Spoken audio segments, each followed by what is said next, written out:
G'day guys, today we are talking about the single arm dumbbell row. Really great exercise that potentially isn't quite executed the way we want to execute it across the board. So today we're going to talk about what it is that we're looking for so that we can make sure we get the most out of this particular exercise. Potentially a few points that can become a bit confusing to someone who might be starting, or potentially someone who's been going for a period of time, and how to execute this lift, making sure that we get the most out of this lift. Now, first point of call, a lot of people when they do this exercise, they actually like to start up on the bench, okay?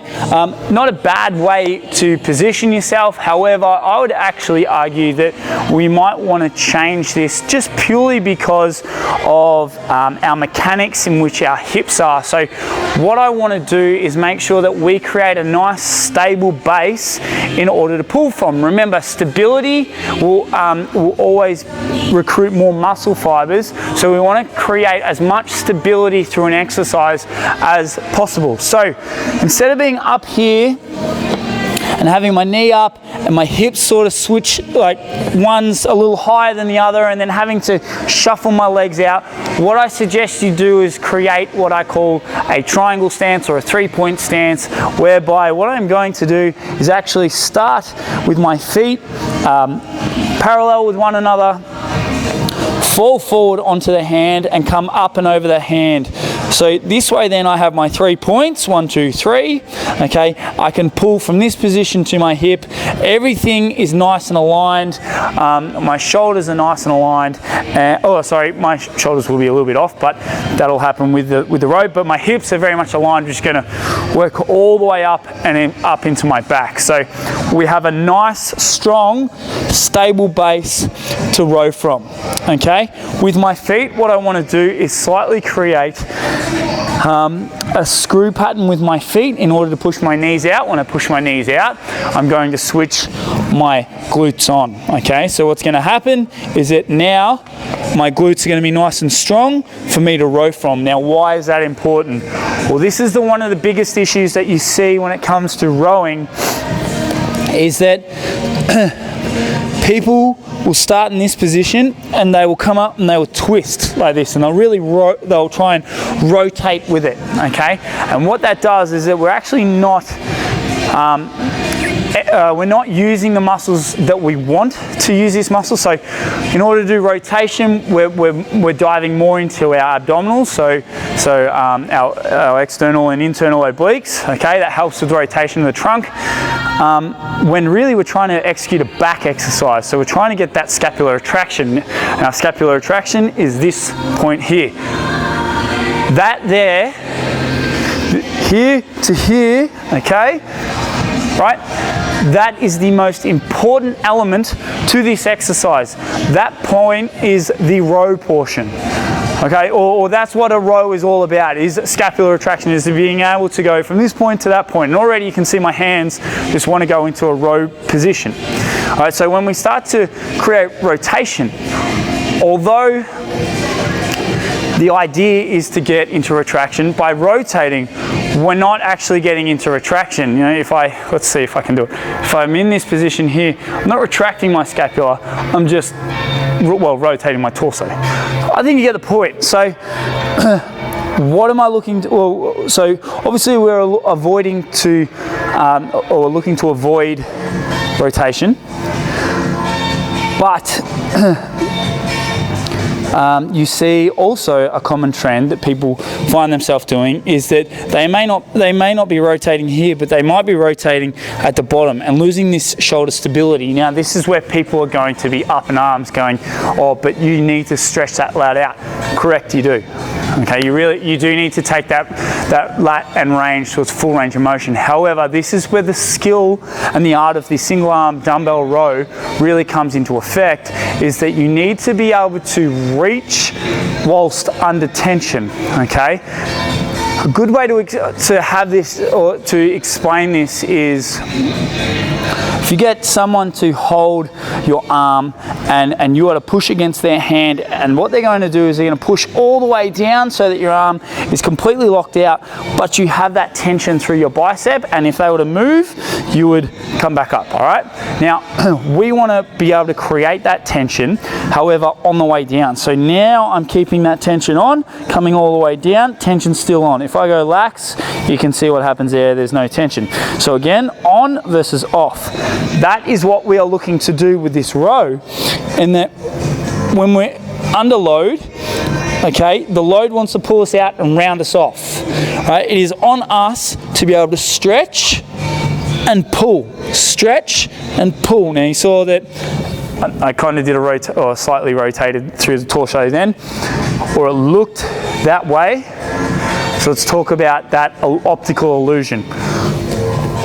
What we are doing here in this position is I'm actually thinking about driving my chest down towards my hand. So my hand is meeting my chest. So when I push through, my chest is pushing down, my arm's coming through, and it gives off that optical illusion that I am actually rotating through the middle of my back, when really I am simply going into scapular retraction, where I'm pushing down and squeezing through these lats and getting a nice tight bunch up in my lat, and also feeling it through the midsection of my back as well. So it's a very, very good developer, but it's important that we execute these points correctly. So let's go through exactly how we want to go about doing this exercise. First point of call is we want to set up a nice stable base, okay, and I'm going to lock this arm out. This arm out is going to stay nice and locked. This is our stable position, right? Lock, screws on, glutes on. Okay, stability, stability, stability, stability here, okay?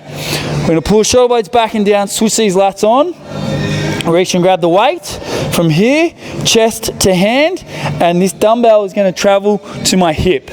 Okay, so we're coming up, traveling to the hip. Now you'll find a nice point, but for yourself. So it might be that maybe not your hip, but maybe a little higher, maybe the bottom part of your oblique, or where your love handle is. Anywhere in this area is where we're after. If we start to pull too high and start to flare these elbows up, or we're getting all cramped up here, okay, this will send our traps and all sorts of things into poor positions, and we're not after that, right? And which could lead to, you know, impingements and things like that later on down the track. We're looking to keep that shoulder joint open up nice and moving freely. Keep it open and moving freely. We want to make sure that we are pulling to the hip or top of the bottom of the pelvis, top of the hip or bottom of the oblique. Holy moly, that was a lot harder than it should have been.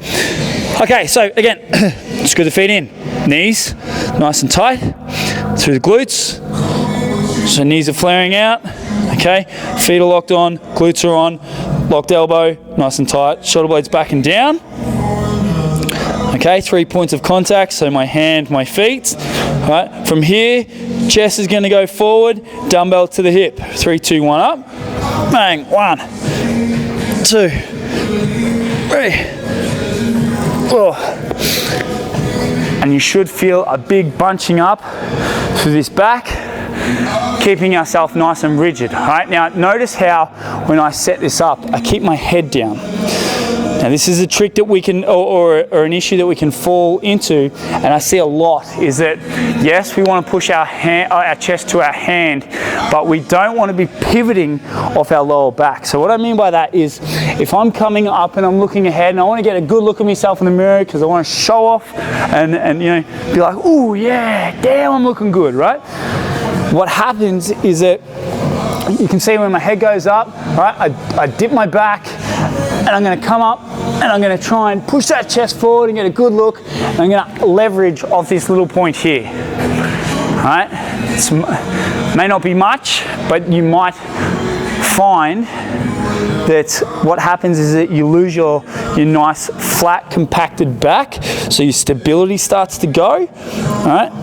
And then instead of getting that retraction, you start getting into that rotation, and you start to also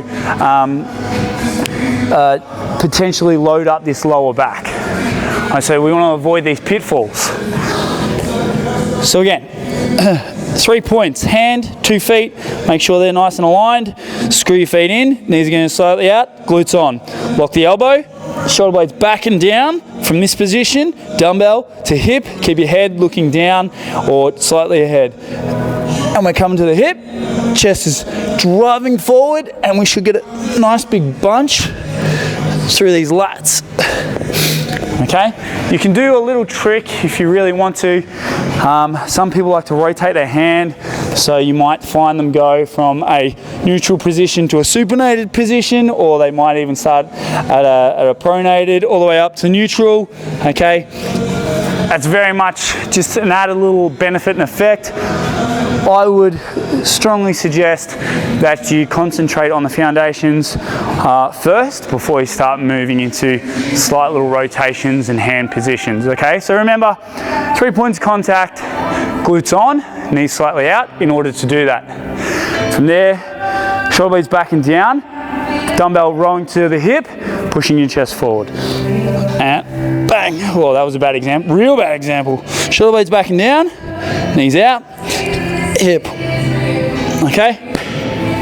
That there, team, is how you want to go about doing your single arm dumbbell row.